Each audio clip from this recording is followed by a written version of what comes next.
नमस्कार दोस्तों, आपका फिर स्वागत करता हूं आपके चैनल मानव जीवन धर्म विज्ञान और नैतिकता से।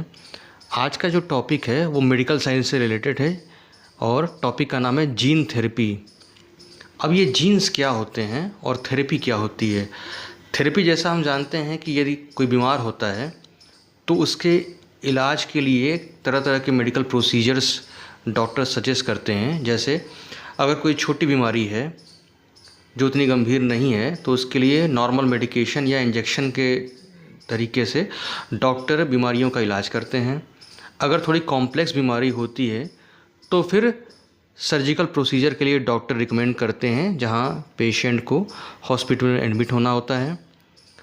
और बहुत सी बीमारियां होती हैं जिनके लिए लाइफ टाइम मेडिकेशन करने होते हैं, इंजेक्शन लगवाने होते हैं। जैसे डायबिटीज़ हुआ या HIV के कुछ केसेस होते हैं जिनमें लाइफ टाइम मेडिकेशन और प्रिकॉशंस रखने होते हैं पेशेंट को स्टे फिट रहने के लिए। तो आज का जो हमारा टॉपिक है, तो इन सभी प्रोसीजरों को हम थेरेपी कहते हैं कि जिससे पेशेंट को हेल्थ में सुधार हो, उनको बीमारियों से निजात मिले और वो पहले की तरह ही एक्टिव और खुश हो जाएं। और जीन्स क्या होती है, जीन्स थेरेपी यूज़ किस लिए होती है। तो जीन्स थेरेपी जिसके लिए यूज़ होती है वो होते हैं जीन्स डिसऑर्डर। मतलब हमारे शरीर में हमारे माता पिता से हमें जीन्स मिलते हैं, हम उनसे जीन्स को इनहेरिट करके पैदा होते हैं। तो जीन्स का काम है, जीन्स इंस्ट्रक्शंस होते हैं जो प्रोटीन का निर्माण करते हैं। हर इंडिविजुअल के लिए अलग अलग जीन्स होते हैं जो अलग अलग प्रोटीन्स का निर्माण करते हैं। किसी व्यक्ति विशेष के लिए के जीन्स अलग होंगे जो अलग प्रोटीन का निर्माण करते होंगे, उनके बॉडी पार्ट्स को प्रॉपर सप्लीमेंट मिलता रहे। कोई दूसरा व्यक्ति होगा, कोई दूसरा पर्सन होगा, उसको शरीर में अलग जीन्स होंगे जो किसी अलग तरीके के प्रोटीन का निर्माण करते होंगे। तो इस प्रकार बेसिकली जीन्स की परिभाषा यही है कि वह इंस्ट्रक्शंस होते हैं जिससे कि जो प्रोटीन का निर्माण किया जाता है कोशिकाओं के द्वारा, जो हमारे शरीर को चलाने के लिए, हमारे शरीर को बल देने के लिए आवश्यक होते हैं, उन प्रोटीन के निर्माण का इंस्ट्रक्शंस है जीन्स।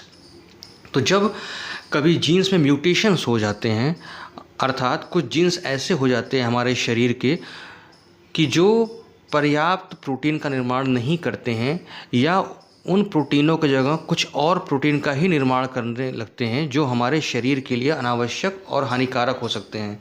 तो इस कंडीशन में अगर कोई पेशेंट आता है तो वह जीन्स डिसऑर्डर का शिकार माना जाता है, जिसमें बहुत से केसेस होते हैं। जैसे ब्लड डिसऑर्डर होता है और रेटिनल डिसऑर्डर हो जाते हैं, न्यूरोमस्कुलर डिसऑर्डर हो जाते हैं। इसमें बहुत सी बीमारियां जन्मजात हो जाती हैं और बहुत सी बीमारियां समय बढ़ते बढ़ते होती हैं, धीरे धीरे होती हैं, शरीर का विकास नहीं होता है, इस तरह की बीमारियां हो जाती हैं। और जेनेटिक डिसऑर्डर की बीमारियां सबको नहीं होती हैं, वह लाखों करोड़ों में से कोई एक दुर्भाग्यशाली व्यक्ति होता है जिसको इस तरह की बीमारियां हो जाती हैं।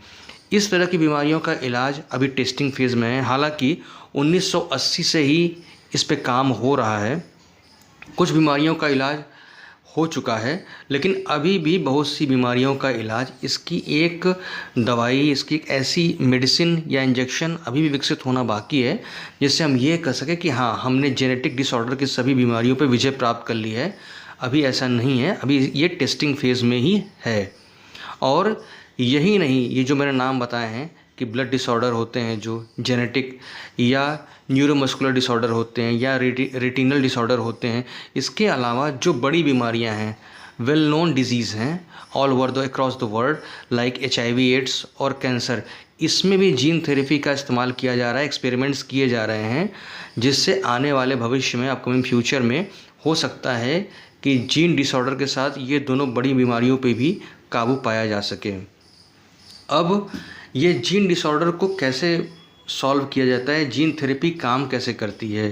तो जैसा मैंने आप लोग को बताया कि जीन डिसऑर्डर का जो वजह होता है वो यही होता है कि जब हमारे जीन्स मैल्फंक्शन हो जाते हैं, वो किसी अलग तरीके का प्रोटीन बनाने लगते हैं, या जो हमारे शरीर के लिए प्रोटीन आवश्यक है उसको बनाने में अवरोध पैदा करते हैं, तो हमारे शरीर में जो डॉक्टर्स होते हैं, जो रिसर्चर्स होते हैं, जो साइंटिस्ट्स होते हैं, जो इस फील्ड में काम कर रहे हैं, वो हमारे स्टेम सेल्स से उन जीन्स का एक सैंपल ले लेते हैं।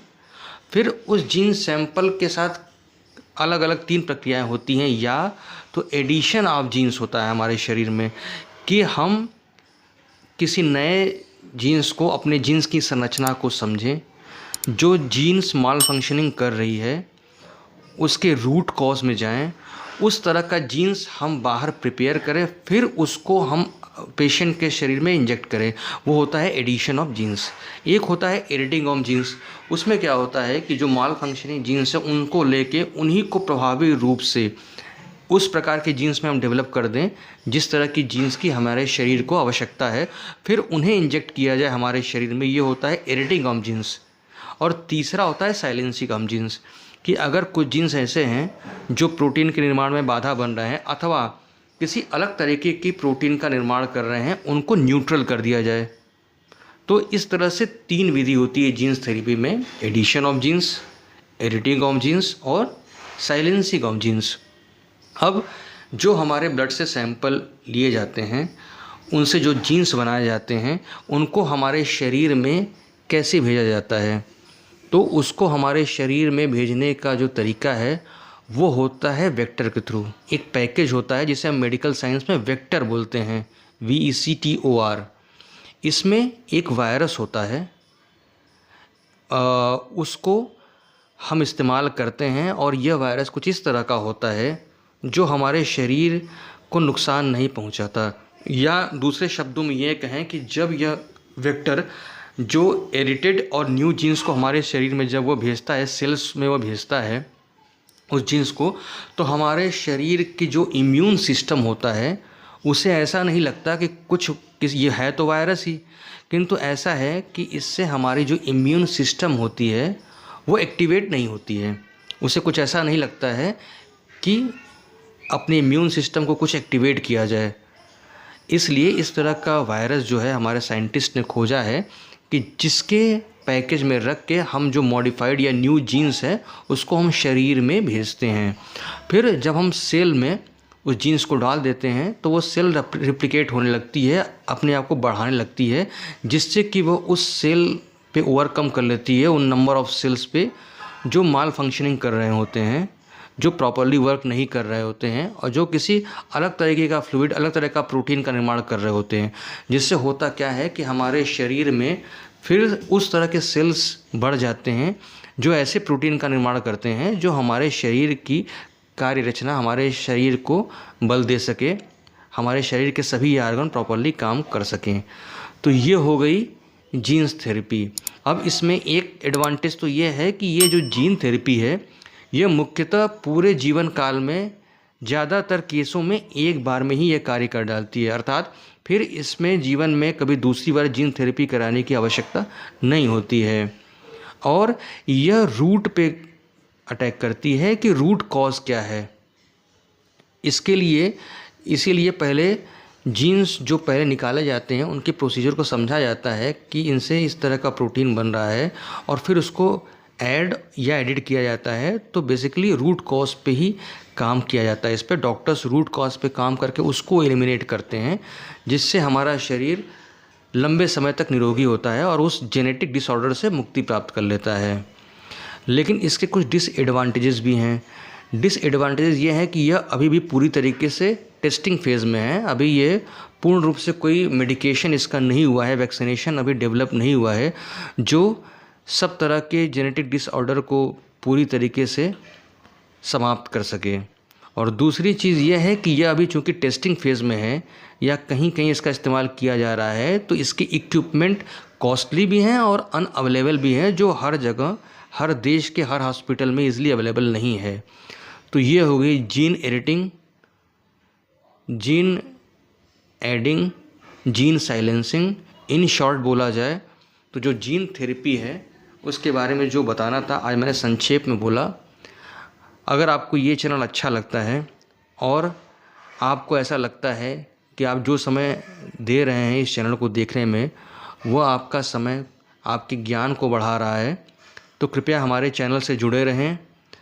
अगले एपिसोड में फिर मिलते हैं किसी नए टॉपिक पे, किसी नए विषय पे। तब तक के लिए धन्यवाद, नमस्ते।